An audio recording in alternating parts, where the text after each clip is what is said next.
Olá, sejam todos bem-vindos, bem-vindas a mais um episódio do podcast Café com Fi. Eu sou Andréa Costa e hoje eu trago um convidado para falarmos sobre fundos imobiliários. Dessa vez é o Bruno Bagnoli Rioli, que é gestor do fundo MCCI 11. Seja muito bem-vindo, Bruno. Obrigado por você ter aceito o meu convite para conversar comigo e com os ouvintes do podcast Café com Fi. Gostaria que você se apresentasse. E eu lanço a primeira pergunta, Bruno. Você apresentar o MCCI 11, a tese, estratégia, momento atual e a perspectiva para o fundo. Claro. Bom, obrigado, André, pelo convite. Obrigado aos ouvintes. O meu sobrenome é difícil de falar mesmo, tá? Fica tranquilo. É Bagnoli. É mais fácil fazer gestão de fundo do que acertar o meu sobrenome. Enfim, eu estou aqui na Mauá já fazem quase 10 anos. Toco toda a parte aqui de fundos imobiliários, a gestão dos fundos, aqueles que são listados e os que não são listados. Então, dentre eles, o que você comentou, o maior fundo é o MCCI. A gente tem alguns outros fundos que eu também vou comentar rapidamente, é o Mauá Capital Hedge Fund e o Mauá Capital High Yield. Mas o MCCI é o nosso queridinho, é o maior fundo, é um fundo que hoje tem aproximadamente 1,4 bilhão de patrimônio. É um fundo que já é antigo, então começou no final de 2019. Hoje a gente tem mais de 85 mil cotistas, tá, no MCCI. É um fundo com bastante liquidez também.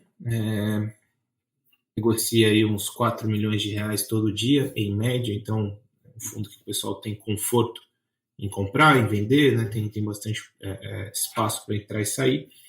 E é um fundo também que atrai muitos investidores institucionais. Então, é um dos fundos que mais tem participação de investidor institucional na indústria. E aí, justamente, coloco isso daqui um pouco na visão que a gente tenta implementar do MCCI, que é ser um fundo sem graça. Né? É isso que a gente brinca. Então, o que é um fundo sem graça? Um fundo sem graça, ele é um fundo de papel de longo prazo. Ele é um fundo de papel que visa comprar os ativos e segurar eles até o final, né, o chamado hold to maturity. E a nossa visão de geração de valor no MCCI, ela está intrinsecamente ligada a você conseguir originar e estruturar os seus próprios CRIs. Né? O veículo CRI, que é basicamente um financiamento imobiliário, uma dívida, né? Ele é um instrumento artesanal. Né? Você está montando, estruturando uma dívida usando algum imóvel como garantia, usando um lastro imobiliário, né, que a gente chama. E existem diversas maneiras de você fazer isso. Existem diversos bolsos ou fontes que você pode buscar para você conseguir comprar um CRI e ter um CRI dentro de um fundo imobiliário. A nossa maneira de fazer, ela é a maneira que nós gostamos de buscar os ativos no mercado, originar esses ativos e sermos donos do nosso próprio destino. Né? É isso que a gente gosta de falar. O que isso quer dizer? Quer dizer que tem pessoas da Mauá na rua, efetivamente, buscando oportunidades de fazer uma dívida imobiliária com alguma empresa ou buscando algum ativo que possa ser garantia para alguma dívida. Existem pessoas da Mauá que são advogados, enfim, que trabalham intensamente junto com os prestadores de serviço, com a securitizadora, com o agente fiduciário, com o próprio devedor, buscando realmente materializar ali no detalhe do contrato todas aquelas condições comerciais que foram negociadas e muito mais, né? E você conseguir fazer um contrato que seja forte, parrudo o suficiente para que numa eventual discussão sobre garantias, pagamentos, etc., a gente esteja bem resguardado. Esses são os dois principais pilares que nós colocamos como os diferenciais de um fundo de CRI. Do MCCI, né, no caso. Por quê?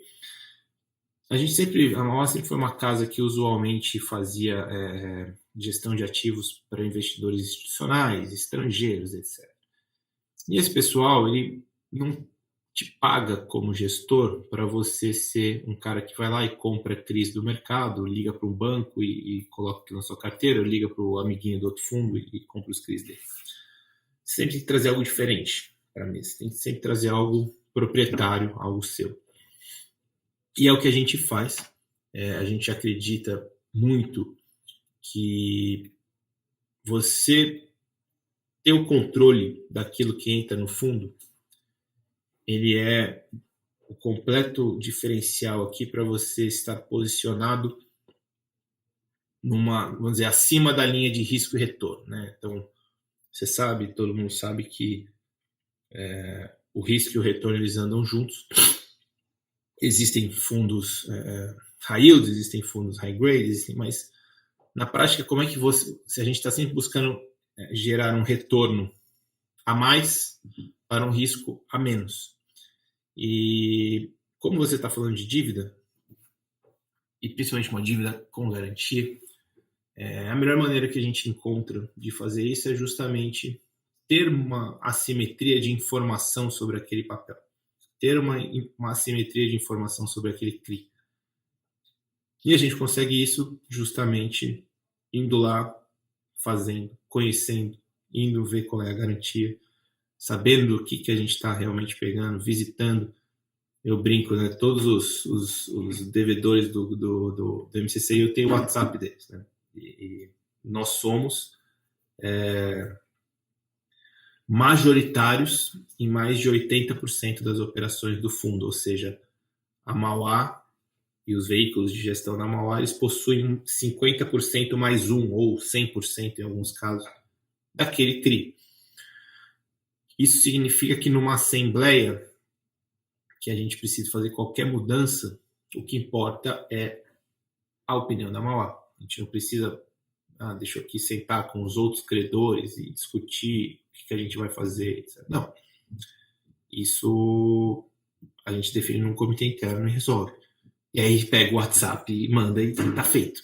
Então, a brincadeira aqui é para dizer o seguinte, a dívida imobiliária é um instrumento artesanal, é uma operação estruturada, ela tem diversas partes. E na nossa filosofia, essa proximidade, seja com o devedor, com a pessoa que está tomando a decisão do outro lado, seja com o conhecimento de como é a empresa que te deve, seja o conhecimento de qual é realmente a garantia que você tem, o que ela significa, não só qual é o imóvel, mas qual é o contexto do imóvel, qual é a vocação do imóvel, quem são possíveis compradores para aquele imóvel, se você precisar levar a garantia à execução, quanto ela gera de fluxo mensal. Então você vai montando as peças do quebra-cabeça ali. E a gente considera que nós temos coisas no nosso portfólio que ninguém tem, né? CRIs ali dentro que você não encontra em outros fundos, né? Ele só tem no fundo da Mauá. E tudo isso para dizer o seguinte, a gente tem aqui uma taxa média de alocação que hoje, né, no MCCI ele está na inflação mais 7, pode ser mais 7,1 para ser exato, mas né, por ali. E essa é a cara do fundo. Né? O MCCI, quando eu falei que ele era sem graça, é porque espero eu que daqui a alguns anos veja um fundo que ainda esteja na inflação mais 7. Maior, mais líquido, mas esse é o ancoragem, né? É o tipo de risco que a gente gosta de correr. Então, muitas vezes, quando o mercado estiver superaquecido e taxas de juros mais baixas e muita gente brigando, a gente vai fazer alguma coisa na inflação mais 6, por exemplo. Mas quando o mercado estiver mais para o nosso lado, como está agora, a gente vai fazer coisa na inflação mais 8, 8,5. Na média, vai ficar na inflação mais 7. Entendo eu como natural que boa parte dos fundos de CRI high grade eles estejam orbitando ali na inflação mais 7. Vamos dizer, é o ponto ótimo que você está no risco e no retorno. Você consegue bons CRIs com garantias óbvias, né, em boas localizações, nomes mais óbvios, razões de alavancagem adequadas, então 50%, 60% de alavancagem, uma cobertura de 1,3 vezes, tudo isso daqui orbita no inflação mais 7. E hoje onde está o MCC.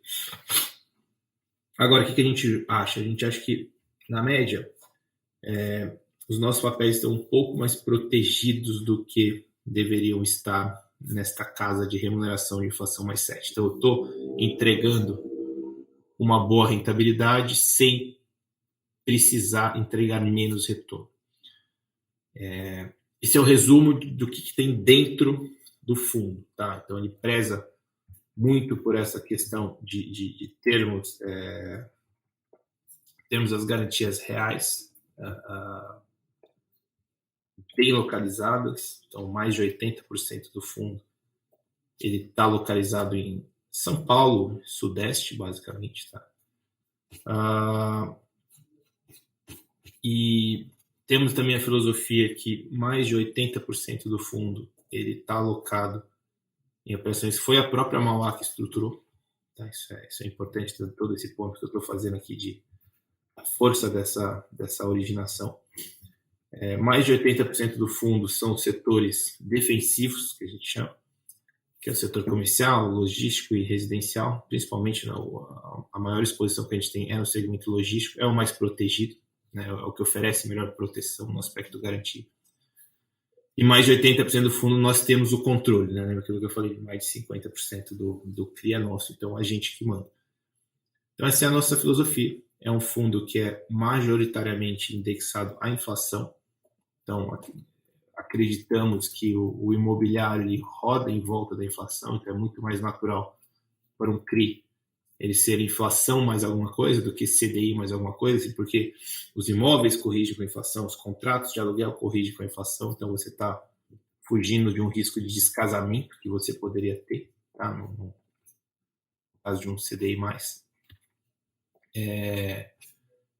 Então isso daqui é o que a gente gosta de falar, que faz do MCCI um fundo de CRI mais sem graça e o que a gente gosta de chamar de puro sangue. Tá? Então, a nossa filosofia de alocação é essa, é defensiva, são coisas com garantia real. Nessa filosofia de buy and hold, é comprar, e já que eu tive todo esse trabalho, né, para originar o ativo, eu quero casar com ele até o vencimento. E então, a brincadeira aqui, né, de ser, você pode parar de olhar para o MCCI hoje, voltar a olhar daqui a 3, 4 anos, vai estar muito parecido.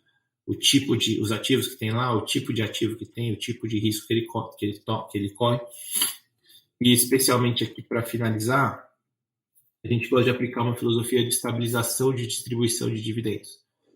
Então, se você vê os dividendos do MCCI, eles estão estáveis no 1,10 já há bastante tempo. Estavam estáveis no R$1, e agora a gente subiu para 1,10. Mas o jeito que a gente gosta de fazer é justamente ter uma conta precisa de qual será o nosso resultado, né? Porque não é uma conta que a gente consegue fazer, o nosso controle aqui é muito bom, a gente sabe exatamente quanto que vai dar de resultado, né, nos próximos meses, só depende da inflação. Então, como a inflação sempre é 2 meses atrás, a gente sabe, né, quanto vai dar. Então, temos uma perspectiva com razoável acertabilidade aqui, que a gente sabe quanto a gente vai poder distribuir. E aí preferimos manter um patamar estável de distribuição do que ficar oscilando junto com a inflação.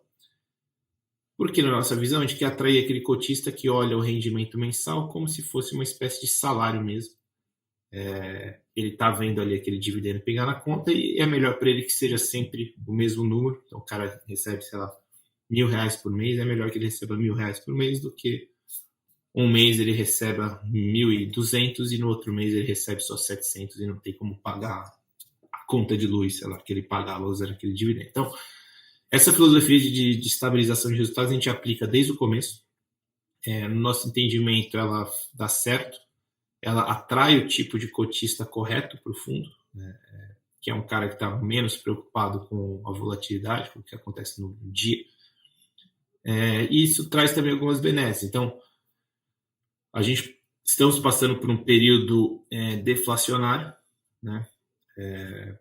tivemos um mês de deflação, provavelmente teremos outros, e muitos dos fundos, eles que seguem um regime aqui que a gente chama de regime de competência, eles distribuíram todo o resultado. Então, quando a inflação estava muito alta, eles pagaram dividendos muito altos, mas agora com a inflação mais baixa, eles vão realmente dar uma diminuída no patamar de distribuição.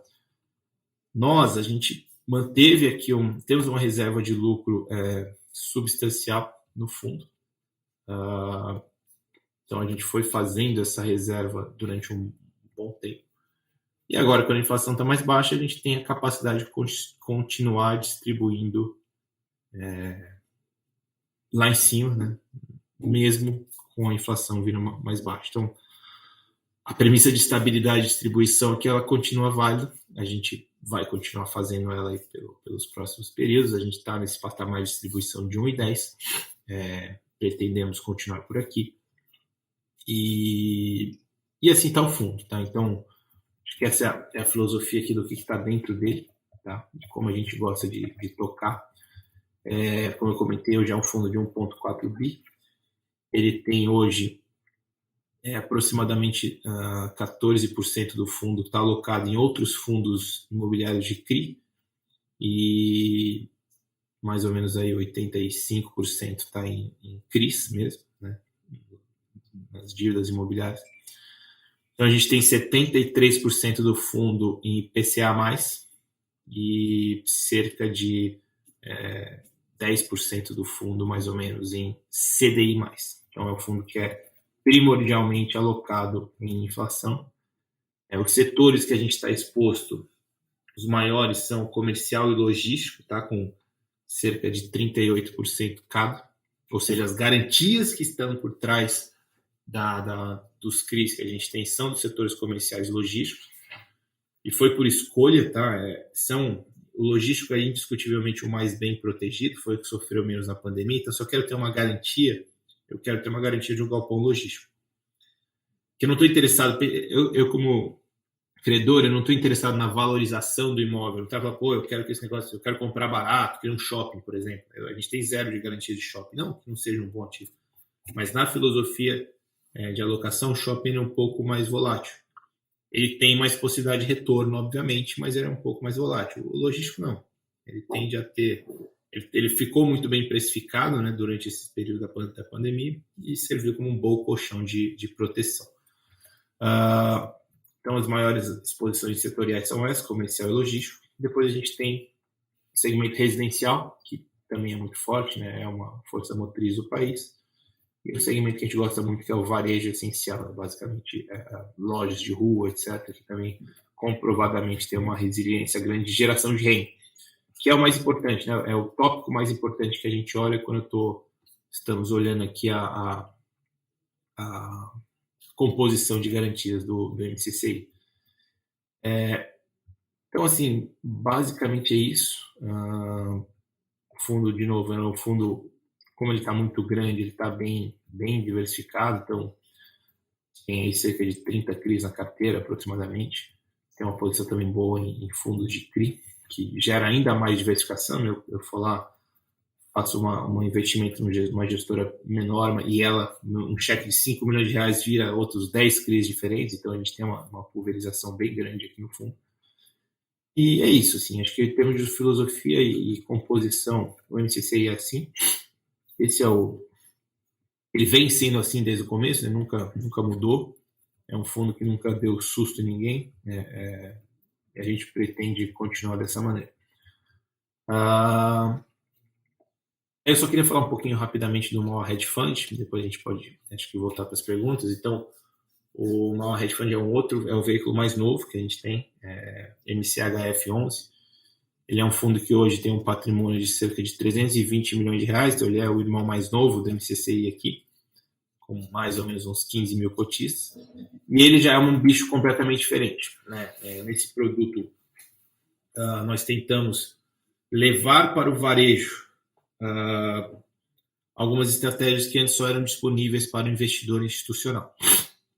E eu estou falando principalmente daqueles club deals, né, imobiliários, aqueles pequenos negócios imobiliários que quem faz geralmente são os ricaços, né, vamos falar assim, são as grandes famílias, etc.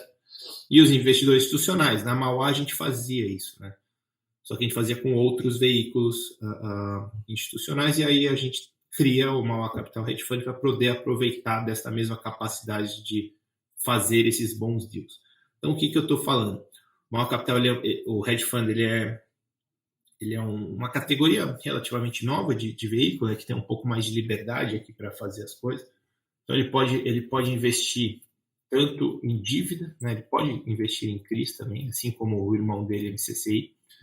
A gente investe, né, em CRIs nele, só que investe em CRIs um pouquinho mais arriscados, com um pouquinho mais de taxa que o MCCI não faz. Então, aonde o MCCI não toca, o MCHF passa a fazer. Então, ele tem... Lembra que eu comentei que o MCCI tem uma taxa média de inflação mais 7, o MCHF tem uma taxa média de inflação mais 10. Tá? Então, essa visão aqui de risco-retorno é mais aguçada para o MCHF. Ao mesmo tempo, ele não faz só CRIs, ele também pode fazer investimento direto nos imóveis através das SPS, pode fazer investimento em FDICs, ele pode estar posicionado tanto numa ponta mais agressiva quanto numa ponta menos agressiva. O que traz para a gente uma visão de ciclos.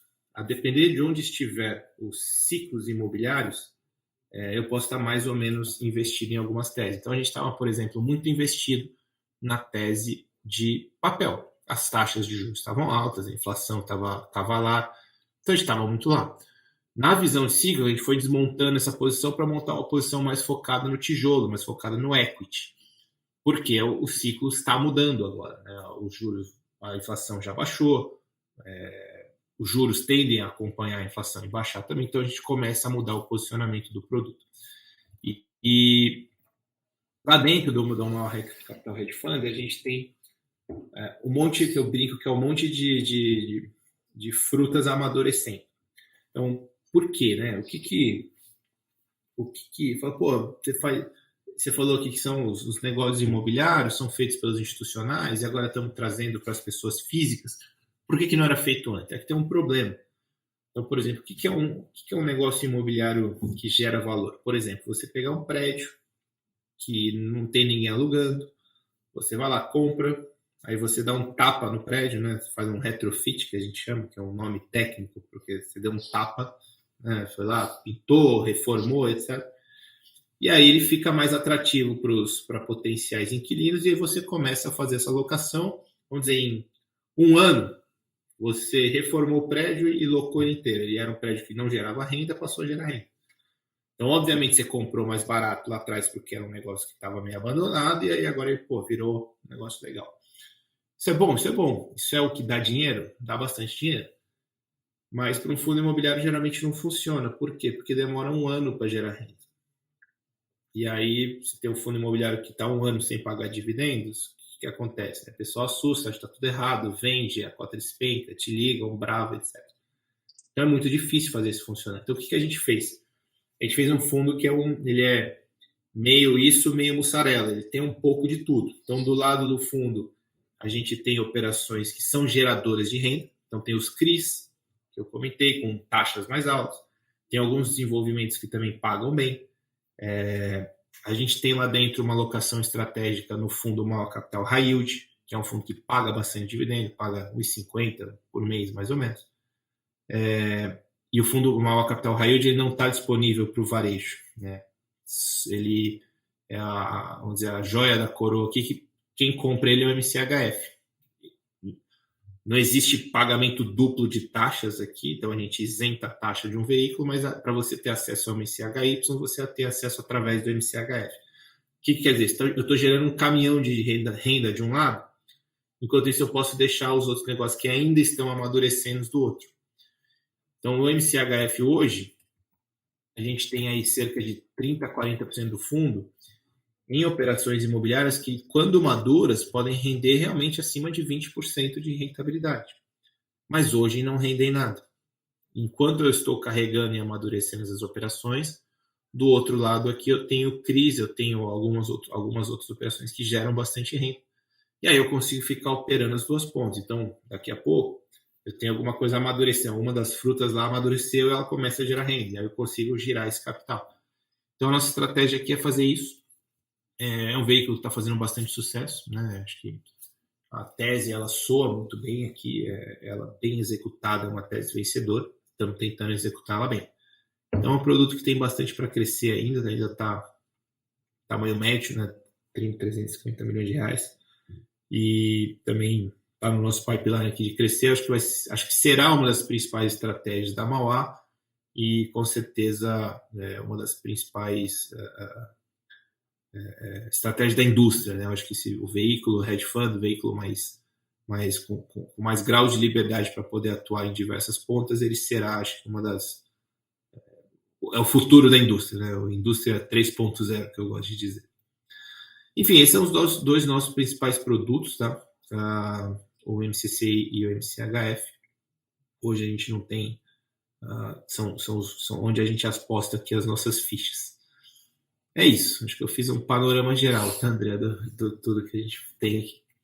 Maravilha!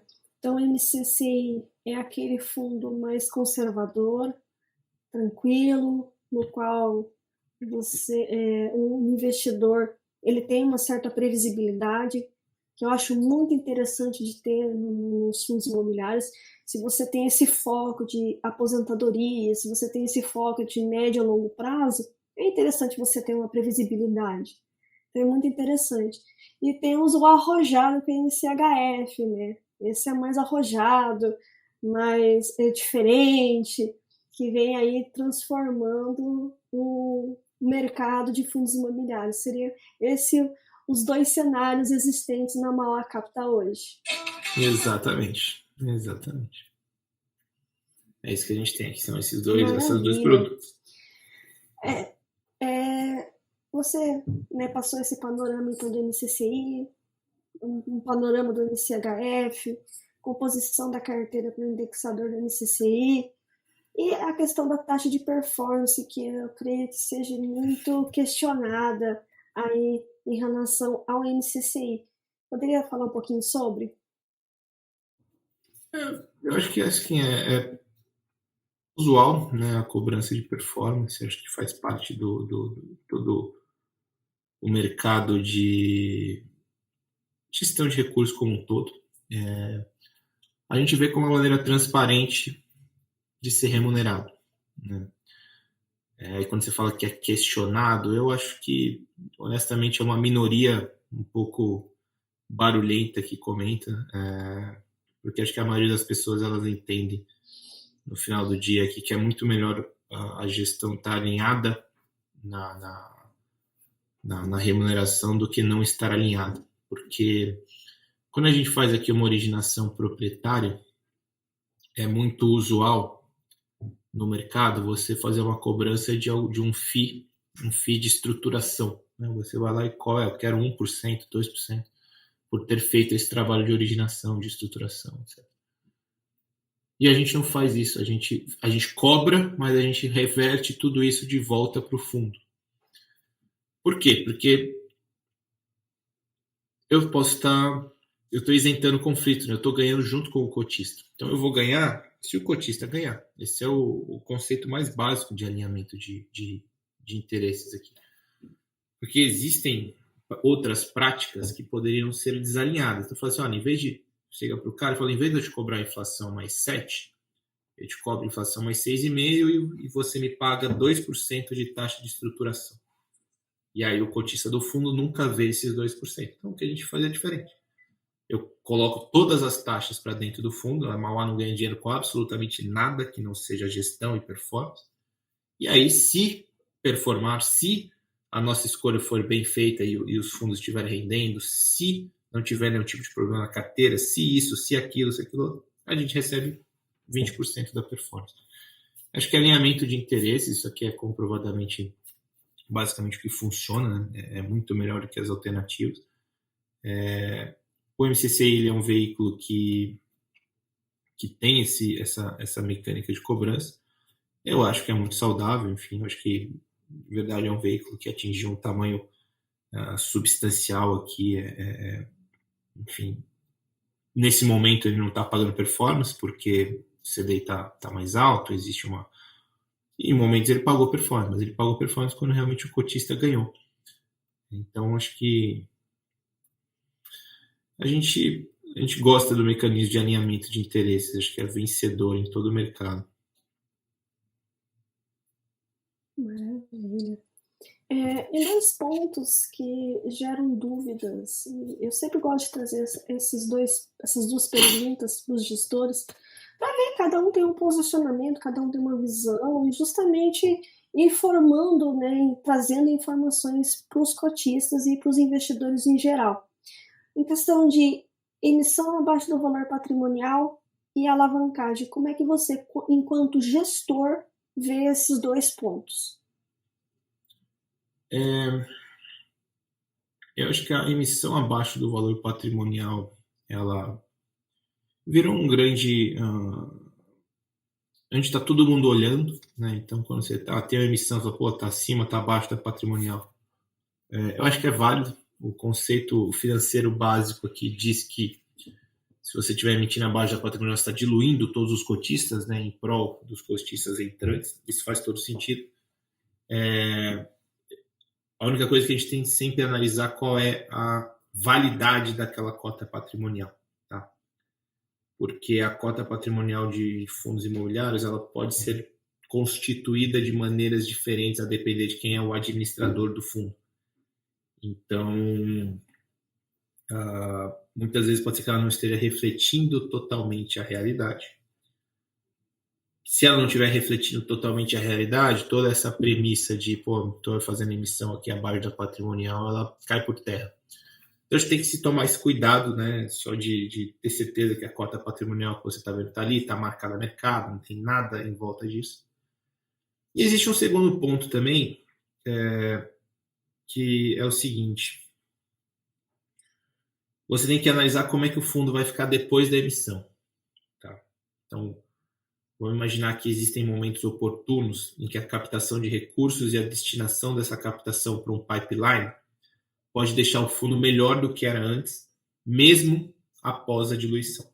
Tá? Então, o que eu quero dizer com isso? Imagina que você tem um fundo que está rendendo inflação mais 7, ou inflação mais 6,5, não sei. E aí você tem um momento de mercado tal qual, novos recursos fariam que a gente comprasse um CRIs a inflação mais 8. E aí, na média, o fundo ia ficar a inflação mais 7.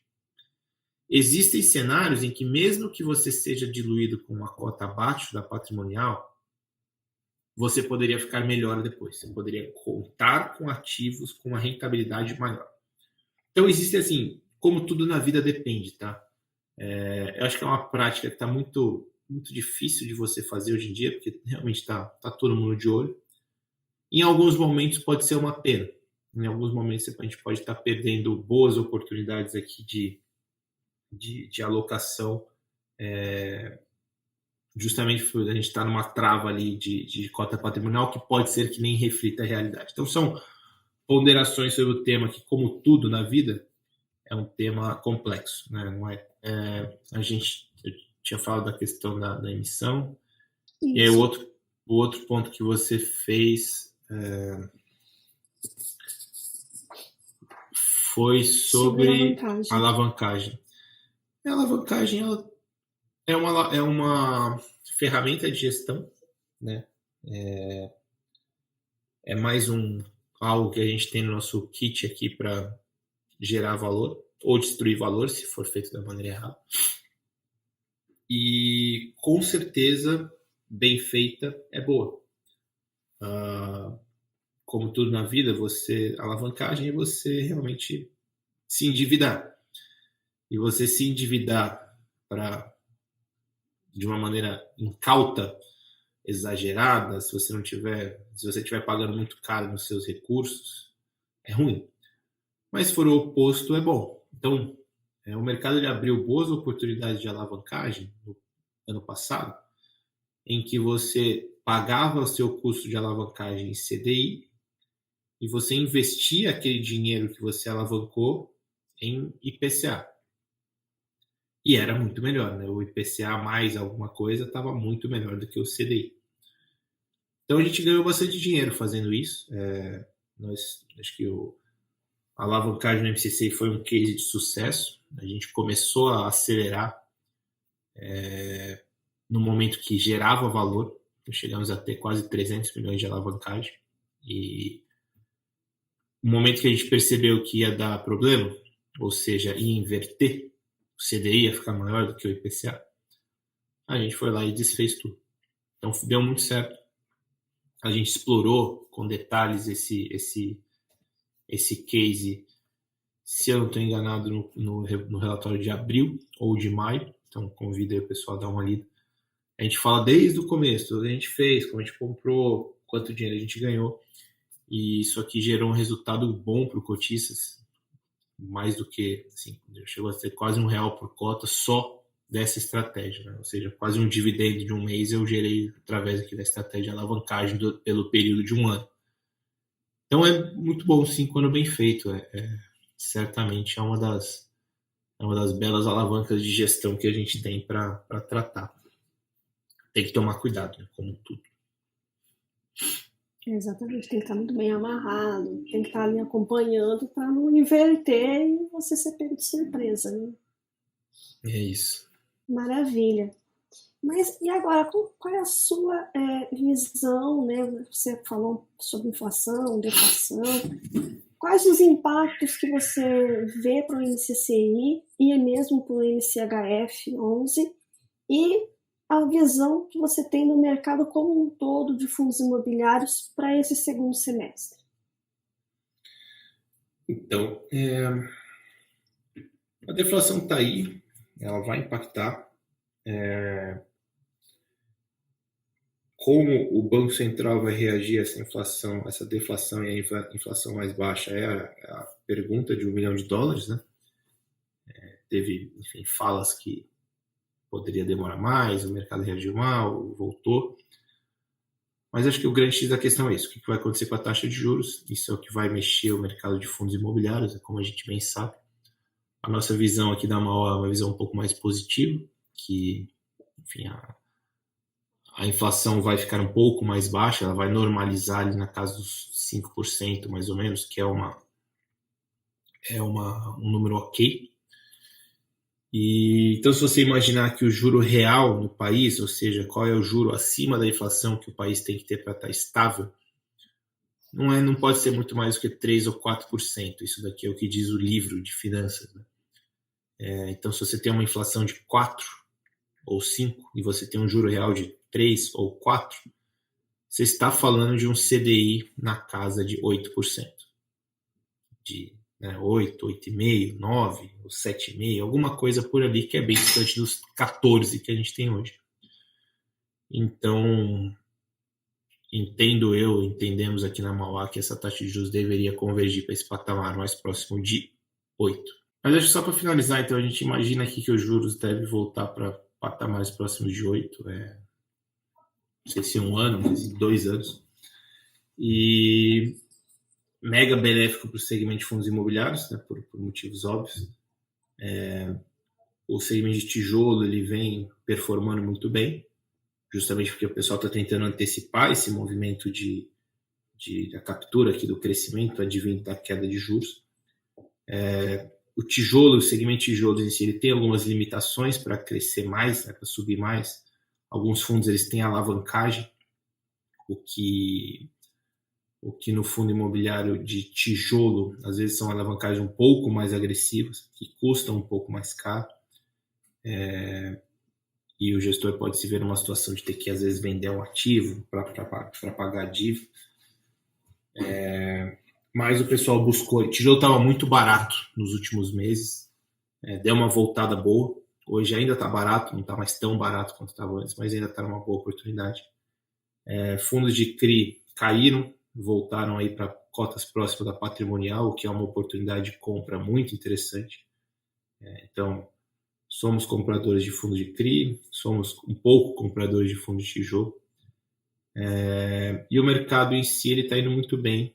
O mercado privado, as transações estão acontecendo a preços até mais altos do que as transações do mercado público, né, dos fundos listados. E a gente vê o ano que vem aí como um ano de bastante oportunidade para comprar coisas a preços bons em estratégias do MCHF. e também conseguir fazer bons CRIs aqui, com uma taxa média e um retorno bacana no MCCI. Então, animados, acho que o crescimento da indústria continua acontecendo, o crescimento dos fundos continua acontecendo, a indústria está madura, está profissional, enfim, acho que as perspectivas são muito boas. Mais uma vez, muito obrigado por você ter aceito o convite, estar falando sobre o MCCI, veio também trazer aí dados e informações sobre o MCHF. Muito obrigado por disponibilizar o seu tempo e também esses conhecimentos e os fundos para que mais pessoas acabem conhecendo. Gostaria que você fizesse as suas considerações finais e também aí as mídias sociais para o pessoal, caso tenha ficado alguma dúvida, entre em contato com o RI e com você aí para sanar essas dúvidas e se tornar investidor do fundo. Não, tá ótimo. Primeiro, eu que agradeço o tempo disponibilizado. É sempre bom a gente poder disseminar um pouco de mais de informação. Estamos sempre à disposição aqui para poder atender. A gente tem o contato@mauacapital.com, que é o e-mail. Vocês podem achar a gente na rede social, Mauá Capital. Tem o nosso site de RI. Se você entrar no site da mauacapital.com, o mcci.mauacapital.com, são os fundos que conseguem várias maneiras de achar, falar conosco, mas a que eu mais sugiro sempre é ler os relatórios. A gente coloca bastante energia aqui para fazer um relatório bom, informativo, tanto do MCCI quanto do MCHF, que tem uma estratégia um pouco mais complexa, descreve bem tudo o que está acontecendo, e é a melhor maneira de você estar próximo aí e entender qual que é a cabeça da gestão. Acho que é muito válido também todo o trabalho, agradecer o trabalho que você faz, Andréia, de divulgação, acho que é super importante. Levar a informação para o investidor final. E, como sempre, estamos à disposição aí. Muito obrigado por nos ouvir. Maravilha. Muito obrigada mais uma vez, Bruno. E, pessoal, até o próximo episódio. Tchau, tchau. Tchau, tchau, Bruno. Obrigado. Tchau, tchau. Valeu. Obrigado.